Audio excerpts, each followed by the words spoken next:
kewajiban kita sebagai seorang muslim ya, berusaha untuk betul-betul menjadi muslim yang baik begitu ya. Kalau di dalam surat Al-Baqarah 208 itu Allah Subhanahu wa taala berfirman, a'udzubillahi minasyaitonirrajim, ya ayyuhalladzina amanu udkhulu fis-silmi kafah wa la tattabi'u khutuwatis syaiton innahu lakum aduwwum mubin. Ya ayyuhalladzina amanu, wahai orang-orang yang beriman. Ayat ini diawali dengan nida, dengan seruan ya ayyuhalladzina amanu, wahai orang-orang yang beriman. Kadang Allah berfirman mengawali seruannya dengan ya ayyuhan nas, wahai manusia. Kadang ya ayyuhalladzina amanu, wahai orang-orang yang beriman. Kira-kira sama atau beda ini nuansanya ketika kita dipanggil dengan ya ayyuhan nas dengan ya ayyuhalladzina amanu?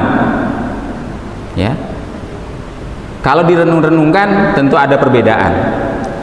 Kata Abdullah ibnu Mas'ud ketika beliau mengomentari ya ayyuhalladzina amanu, itu kalau direnungkan ada makna apa? At-tahbib, kecintaan, dan ada makna at-tanbih, peringatan. Jadi seruan ya ayyuhalladzina amanu itu kalau direnung-renungkan itu ada makna kecintaan. Kecintaan siapa? Kecintaan Allah Subhanahu wa taala terhadap hamba-hambanya yang beriman saja. Jadi ada pengkhususan, ada spesial penspesialan ya, di antara hamba-hamba yang banyak itu, ini hanya yang beriman saja ya. Kalau kita dipanggil ya ayyuhan nas, ya sah, boleh gitu, kita manusia gitu. Tapi kalau kemudian dipanggil ya ayyuhalladzina amanu, kalau direnungkan ini adalah satu ungkapan cinta dari Allah Subhanahu wa taala kepada mereka-mereka yang beriman. Ada nuansa kedekatan yang dibangun oleh Allah Subhanahu wa taala terhadap hamba-hambanya yang beriman tadi. Nah, ini mungkin juga bisa diambil pelajaran dalam mendidik gitu ya, ketika kita mendidik anak-anak kita atau murid-murid kita.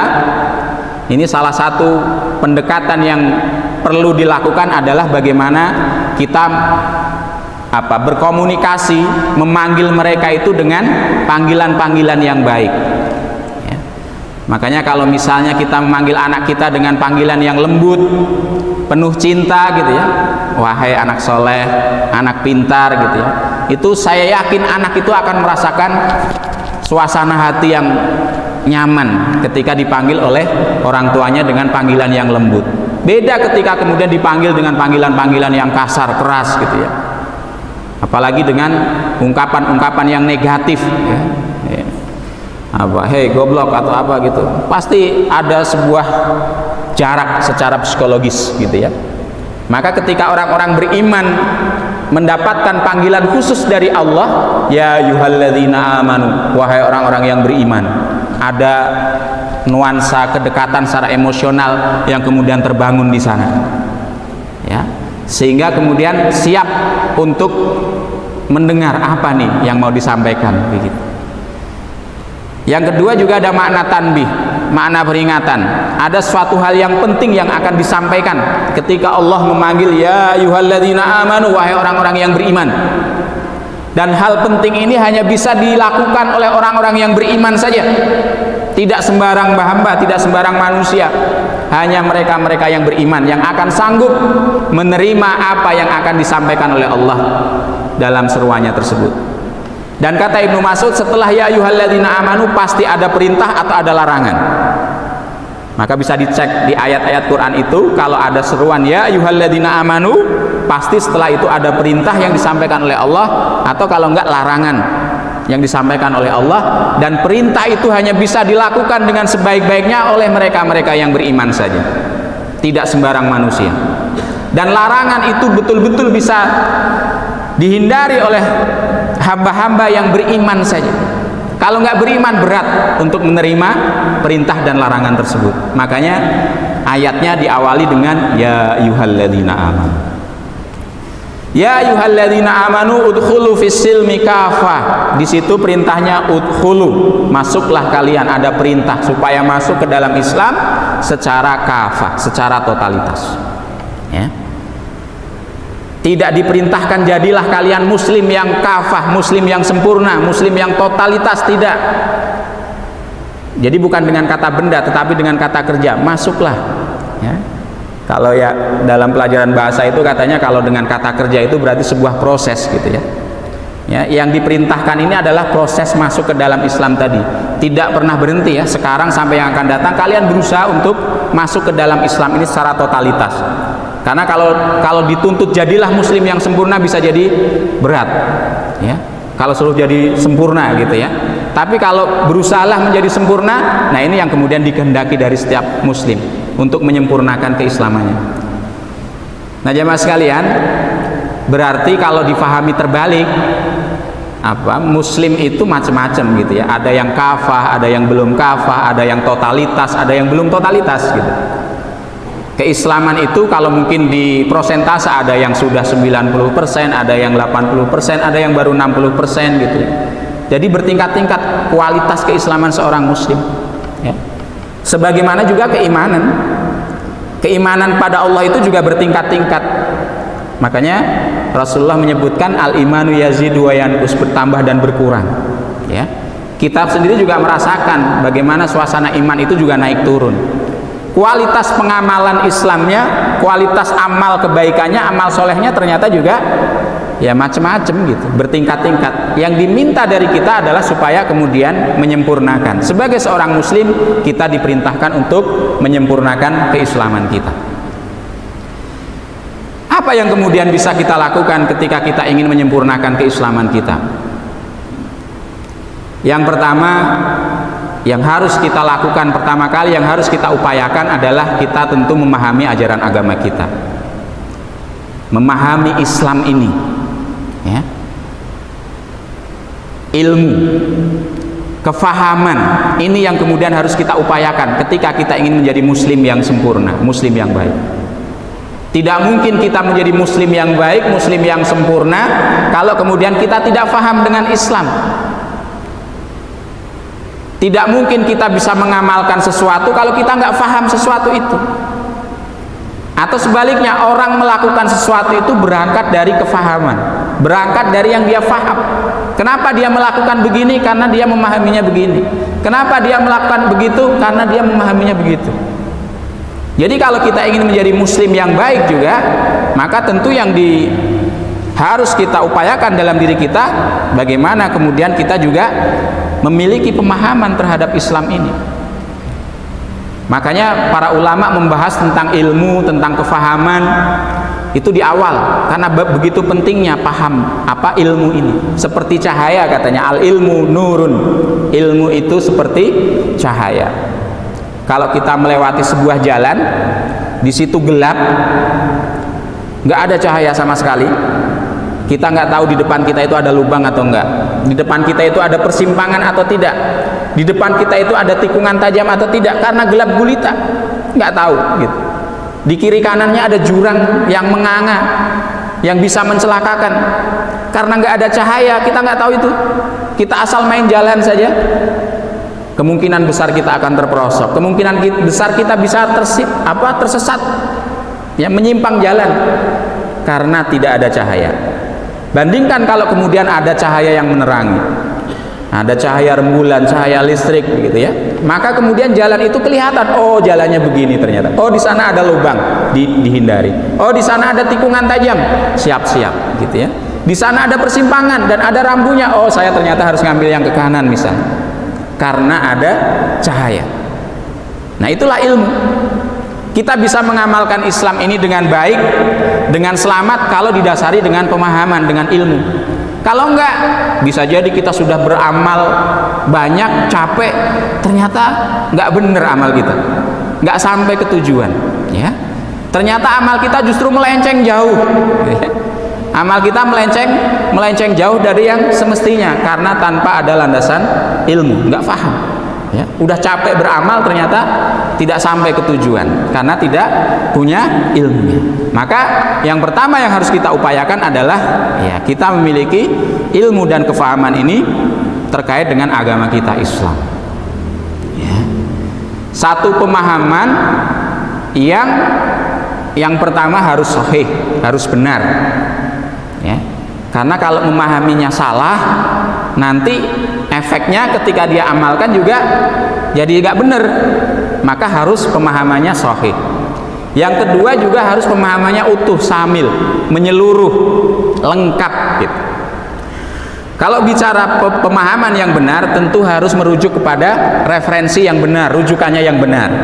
Dan rujukannya yang benar tentu tidak lain adalah Al-Quran dan Sunnah.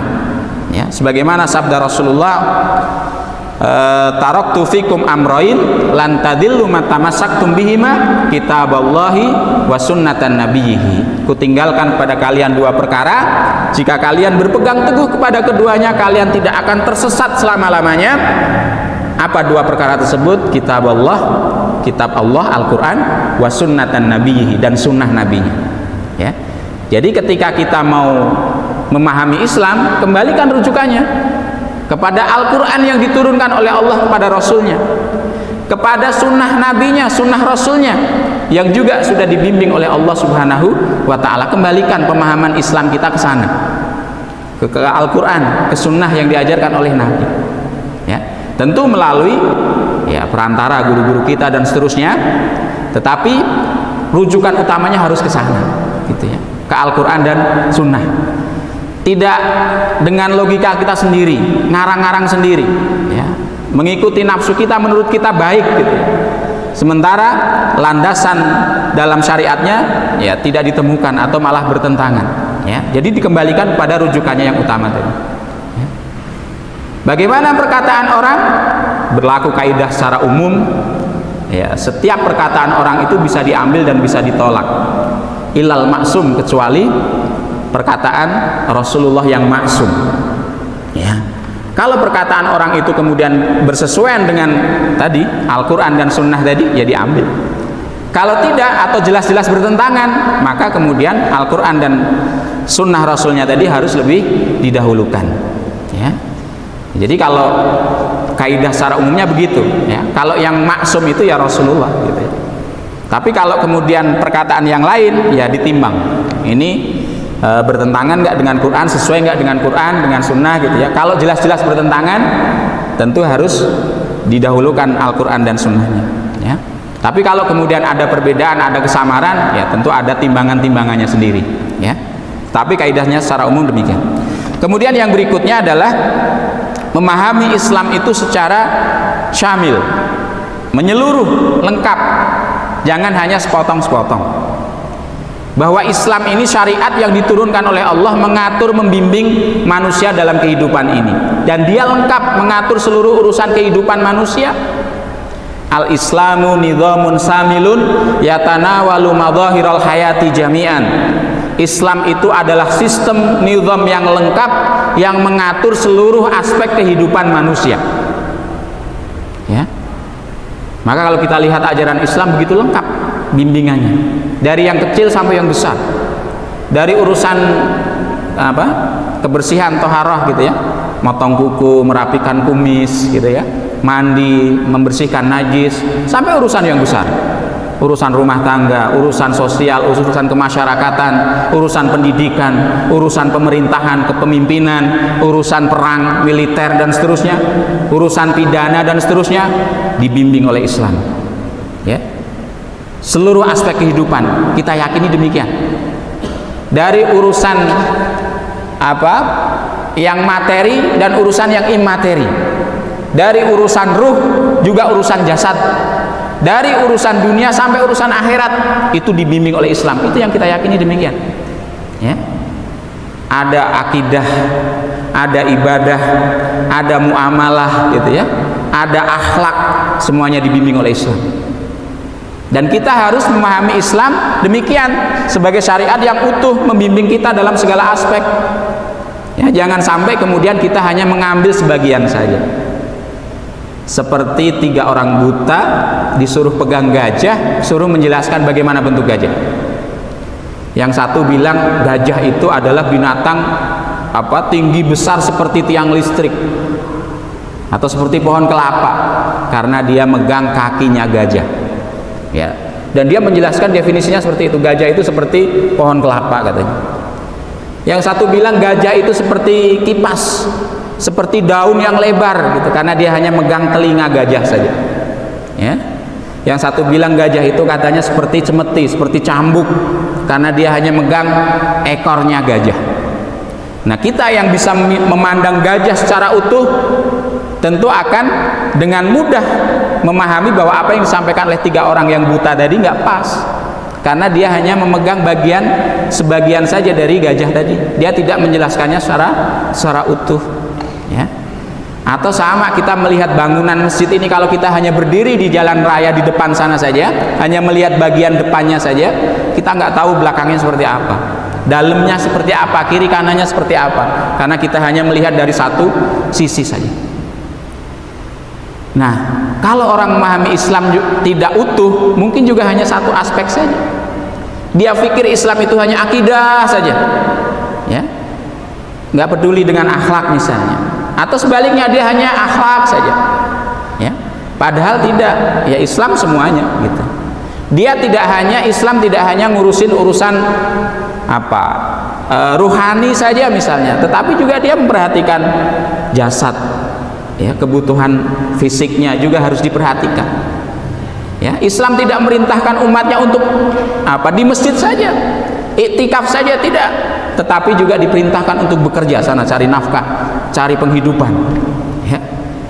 Bisnis dagang silahkan, itu bagian dari Islam, ya. Islam tidak hanya ngurusin akhirat saja, tetapi juga dunia, ya. Jadi bagaimana kemudian kita memahami agama kita ini, Islam ini, sebagai sebuah syariat yang membimbing kita dalam segala urusan aspek kehidupan, ya. Dari ideologi, keyakinan, ya, dari ibadah, dari akhlak, muamalah kita dengan sama dan seterusnya, itu semuanya dibimbing oleh Islam, ya. Jangan sampai begini, kalau kita berpikirnya sekuler begini, itu mah urusan dagang, urusan bisnis, nggak usah bawa Islam. Itu secara tidak langsung mengatakan Islam nggak ngurusin bisnis, nggak ngurusin muamalah, nggak ngurusin ekonomi, gitu ya. Ini mah urusan politik, nggak usah bawa Islam katanya, ya. Memisahkan satu aspek kehidupan manusia dari ajaran Islam. Ini sesungguhnya cara pandang yang sekuleris, ya, memisahkan. Kita memahami Islam ini semestinya adalah tadi satu nizam yang menyeluruh, ya, mengatur seluruh aspek kehidupan kita. Tinggal bagaimana kemudian kita berusaha mengamalkannya dalam segala aspek kehidupan kita, urusan kita. Nah, jamaah sekalian yang dimuliakan oleh Allah, ini terkait dengan pemahaman. Bagaimana supaya bisa paham? Ya belajar, ngaji, tolabul ilmi, ya, sedikit demi sedikit, gitu ya, harus belajar benar, ya. Dan bagaimana keutamaan orang yang punya ilmu, ini disebutkan banyak, gitu ya, ayat dan hadis yang berbicara tentang keutamaan ilmu, bahwa ilmu itu fondasi amal. Jadi sebelum kita beramal harus dilandasi dengan ilmunya. Fa'lam annahu la ilaha illallah, ketahuilah bahwa tidak ada ilah kecuali Allah. Tahu dulu, setelah tahu baru kemudian dia bisa beribadah dengan baik, ya. Jadi landasan dari amal kita adalah, ya, ilmu, gitu. Kemudian juga bagaimana orang-orang yang mencari ilmu itu disetarakan dengan orang-orang yang berjihad, ya. Di surat At-Taubah, ya, 122, wa makanal mu'minuna liyanfiru kafatan falaula nafara min kulli firqatin minhum ta'ifatan liyatafaqahu fid din wa liyundira qaumahum idza raja'u ilaihim la'allahum yahdharun. Ya, tidak sepatutnya bagi kaum mukminin itu pergi semuanya ke medan perang. Mengapa tidak pergi dari tiap-tiap golongan di antara mereka beberapa orang untuk memperdalam pengetahuan mereka tentang agama, sehingga ketika kembali kepada kaumnya mereka bisa memberikan peringatan kepada kaumnya. Jadi ternyata di dalam surat At-Taubah 122 ini kaum muslimin jangan semuanya berperang. Ada juga orang yang harus fokus belajar, tolabul ilmi, dan itu nanti yang kemudian ketika kembali ke tengah-tengah kaumnya memberikan pengajaran dan peringatan kepada mereka. Jadi ketika kemudian kita menempuh satu jalan untuk mencari ilmu, ini juga bagian daripada setara dengan perjuangan para mujahid di medan perang. Kemudian Allah mengajarkan kepada nabinya doa supaya ditambahkan ilmu. Rabbi zidni wa qur rabbi zidni ilma, ya. Dan katakanlah, Tuhanku tambahkanlah kepadaku ilmu. Para nabi diajari oleh Allah untuk berdoa minta tambahan ilmu, ya, bukan minta harta, bukan minta kedudukan jabatan, tapi minta tambah ilmu, ya. Kemudian Ilmu juga jalan menuju surga. Barang siapa menempuh satu jalan untuk thalabul ilmi, maka akan dimudahkan jalannya ke surga. Ya, ketika seseorang belajar, ya, mencari ilmu, ini juga menjadi jalan kemudahan bagi dirinya menuju surganya Allah Subhanahu wa taala. Orang-orang yang berilmu, merekalah orang-orang yang takut kepada Allah. Innama yakhshallahu min ibadihil ulama. Sesungguhnya hanya orang-orang yang takut kepada Allah dari hamba-hambanya itu adalah para ulama, ya, orang-orang yang berilmu. Ya, di antara hamba-hamba itu yang kemudian takut kepada Allah siapa? Mereka yang punya ilmunya. Kalau nggak punya ilmu, ya dengan kebodohannya justru dia lancang di hadapan Allah. Ya, tidak takut kepada Allah. Orang-orang yang takut kepada Allah siapa? Mereka yang punya ilmu. Ya, mereka yang punya ilmu. Ilmu adalah warisan para nabi. Ya, nabi tidak meninggalkan harta, ya, tidak meninggalkan dunia, jabatan dan seterusnya, tetapi yang ditinggalkan oleh para nabi adalah ilmu. Kalau kemudian kita dalam kehidupan ini berusaha senantiasa mencari ilmu, sesungguhnya kita sudah mengambil bagian daripada warisan yang ditinggalkan oleh para nabi dan rasul. Ya. Kalau dalam hadis yang populer 3 hal, ya, idza mata ibnu adam in qata amalu illa min salasin, ya. Kalau meninggal seorang manusia terputus seluruh amalnya kecuali 3: sedekah jariyah, ilmu yang bermanfaat, dan anak soleh yang senantiasa mendoakan. Jadi disebutkan di situ yang kedua adalah ilmu yang bermanfaat. Ketika kita mencari ilmu, sedikit yang kita dapatkan misalnya kemudian kita tularkan pada yang lain, kita ajarkan pada yang lain, ini bagian daripada tabungan kita yang akan kita panen pahalanya, mengalir terus walaupun kita sudah meninggal. Ya, makanya harus semangat belajar, semangat thalabul ilmi, luangkan waktu. Ya, ya kalau nggak setiap hari, sepekan sekali hadir di majelis-majelis ilmu. Ya seperti ini insya Allah, 1 jam 2 jam harus diluangkan memang. Bayangkan kalau kita nggak meluangkan waktu, sibuk dengan aktivitas kerjaan kita, pagi berangkat, malam berangkat, ya, pulang malam gitu ya. Bahkan banyak berangkat sebelum subuh, pulang sudah jam 10 malam, ya, nggak ketemu keluarga, nggak ketemu anak, ya. Sabtu lembur barangkali gitu ya, Minggu mungkin buat aktivitas yang lain, nggak diluangkan waktu untuk thalabul ilmi, kita nanti akan rugi, ya. Walaupun 1 jam 2 jam dalam sepekan harus kita prioritaskan, ya, untuk kemudian mengagendakan waktu kita untuk belajar, menambah, ya, kefahaman kita terhadap agama kita sedikit demi sedikit, dan itu yang kemudian akan menjadi bekal bagi kita untuk menyempurnakan keislaman kita. Intinya jemaah sekalian, hanya mengingatkan pada ane pribadi juga, saya pribadi, bagaimana kemudian kita harus senantiasa berusaha dalam kehidupan kita sebagai seorang muslim. Sudah diberikan hidayah, iman, Islam, ya, iman ini harus dijaga karena naik turun, harus diupayakan bagaimana supaya imannya tetap naik gitu ya, jangan sampai kemudian hilang. Betapa banyak orang yang kalau dalam riwayat itu disebutkan sorenya beriman, paginya kafir, paginya beriman, sorenya kafir, naudzubillah, ya, karena tidak terjaga keimanannya. Jadi jangan puas saya sudah mukmin, ya, kalau nggak dijaga, nggak diriayah, bisa jadi keimanan kita melemah dan melemah gitu ya. Keislaman juga begitu, harus disempurnakan, ya, dengan tadi bertahap, dengan belajar sedikit demi sedikit dan seterusnya, supaya meningkat pemahamannya, meningkat ilmunya, kemudian bisa diamalkan. Dalam ayat berbicara tentang takwa juga begitu, ya ayyuhalladzina amanu taqullaha haqqa tuqatih, bertakwalah kepada Allah dengan sungguh-sungguh. Ternyata takwa juga harus sungguh-sungguh, ya, harus sungguh-sungguh. Jadi keimanan, keislaman, ketakwaan, semuanya harus dilandasi dengan kesungguhan untuk kemudian memperbaiki dan meningkatkan kualitasnya. Wallahu alam, barangkali itu yang bisa saya sampaikan, mudah-mudahan ada manfaatnya. Saya cukupkan sekian. Qulu qouli hadza wa astaghfirullahi wa lakum. Assalamualaikum warahmatullahi wabarakatuh.